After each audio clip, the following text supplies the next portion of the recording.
Mint rice எப்படி பண்ணலாம்னு பார்க்கலாம். அதுக்கு தேவையான பொருட்கள் கார்லிக், க்ரீன் சில்லி, ஊந்தால், மின்ட் லீவ்ஸ், கேஷ்யூ.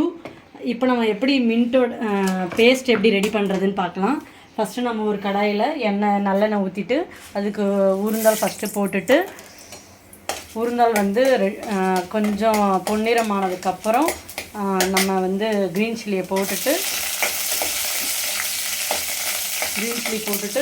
அது கூட கொஞ்சம் கார்லிக், ஒரு 10 பல்லு கார்லிக் போட்டு கொஞ்சம் வதக்கிட்டு அதுக்கப்புறம் மின்ட்டை ஆட் பண்ணி இது மாதிரி நல்லா வதக்கிக்கணும். ஊறுந்தால் கார்லிக் போட்டு நல்லா வதக்கினதுக்கப்புறம் கேஷ்யூ போட்டு நல்லா பொன்னிறம் ஆகிற வரைக்கும் நல்லா வதக்கிக்கணும்.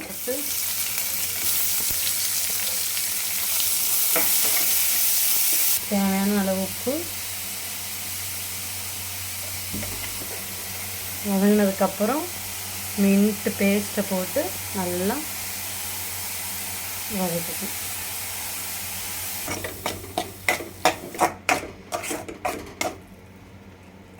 ரெண்டு பேருக்கான மின்ட் ரைஸ் ரெடி.